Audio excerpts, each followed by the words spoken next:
All across this great nation, psych wards are now having nurses say, "Turn it off, quick. He upsets the patients. Turn the channel." Hello and welcome to the Glenn Beck program. Tonight, I want to talk to you a little bit about unsustainability. It can't go on this way. It's our debt, the dollar, your money, your children's future, the deficit. I want to show you this here so you have some framework of what we're going to talk about this hour. We are now at $12 trillion. $12 trillion. But just so you know, that's our national debt. It's like a credit card. It's the accumulation of the deficits. It is at $11.99 trillion. We rounded to 12. And if you think that I'm bashing President Obama, you're wrong. A lot of this came up under George W. Bush. Our national debt, the credit card that we had in 2002, was $5.98 trillion. We're almost at 12. We have doubled the debt in 7.5 years, from 6 to 12 in the blink of an eye. But let me ask you this question. How long did it take to get the first $6 trillion? You want to guess? First $6 trillion? We go back to 1995. Yeah, no, I don't know why I stopped there. Or, oh, you know, here it is. Here it is, the Reagan years. Had to be there, right, that we spent all that money? 1968, the Great Society. That would have been great. 1945, the end of World War II. No, how about 1930, the Great Depression? No, and I'm out of chalkboard. Can we get some tape? I want to, hang on, this may take a second.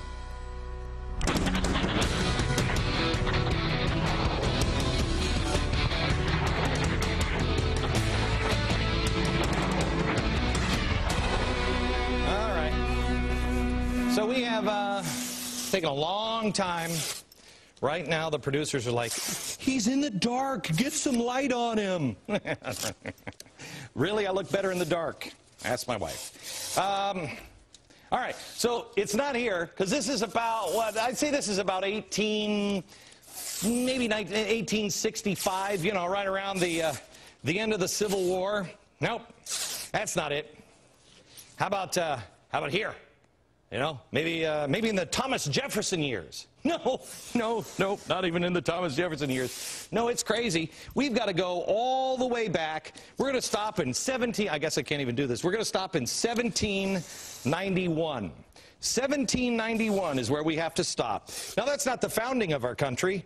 No, but this is just our first debt. The actual founding of our country was a couple years before.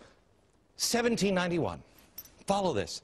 1791, 1800, Civil War, turn of the century, the Great Depression, World War II, the Great Society, Ronald Reagan, 1995, 2002.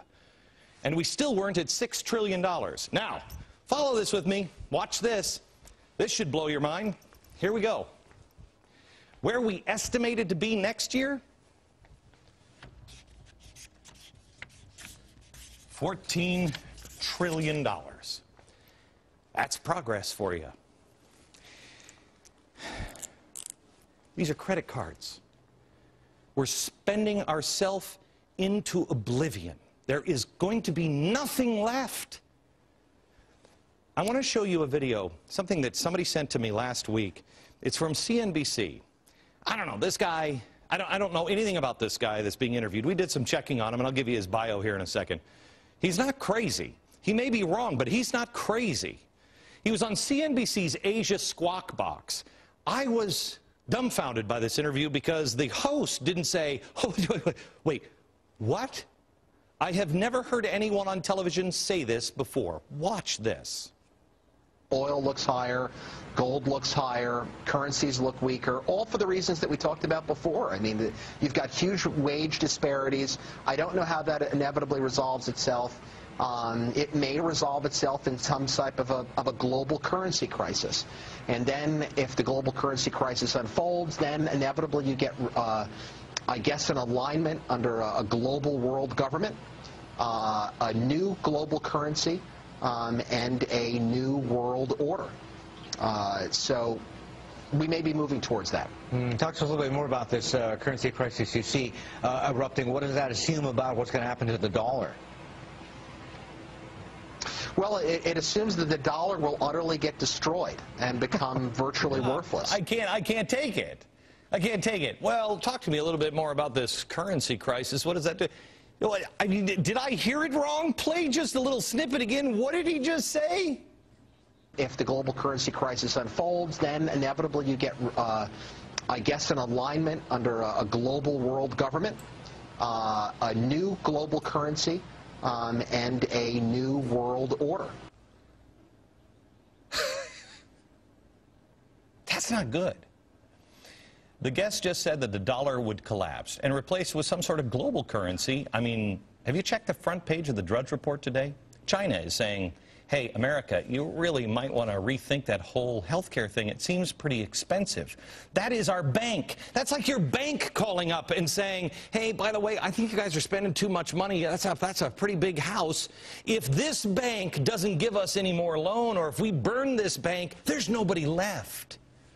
A one world government, a new world order, and the host doesn't even flinch. Apparently that's not even shocking to anybody anymore. Or they're not listening. On the scales of insane things, I just want to show you what we skipped past. Ready? Look at this. Put it up here. We're in a recession now. People argued we were even in a recession. We're in a deep recession. I think we're on the edge of a depression because of what we're doing. Okay, so we have skipped a deep recession and skipped depression, even the Great Depression. We went right to the collapse of the dollar. Then he went right to global currency, one world government, and a new world order like that. Gosh, I think I would have said, you know, as the host, what did you just say? I invited, because they're not going to do it on CNBC, I thought I would invite Damon Vickers, Managing Director of 9 Points Capital Partners, onto the program. Damon, what did you just say? Glenn.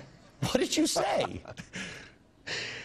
Well, you know, the trends that are in place are disturbing. I mean, you make great points. I mean, it's we have a momentum, and the momentum is the weak dollar. It's something that the current administration is in favor of.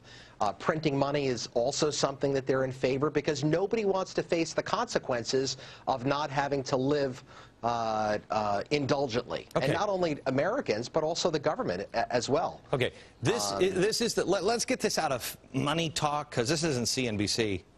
Thank you, Jesus. Where's Maria?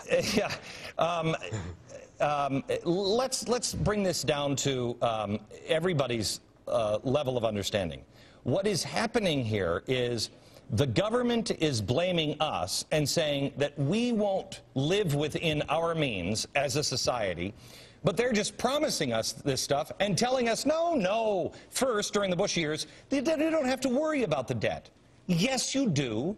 Now they're saying we should worry about the debt, but oh no, we're not even close. I look at the Drudge Report. I look at the websites of financial. I read Bloomberg. I read the Financial Times. You can't tell me there isn't signal after signal after signal. Last I saw was from China on the health care. Japan said we used to be a country of innovators. Now we're just a protection.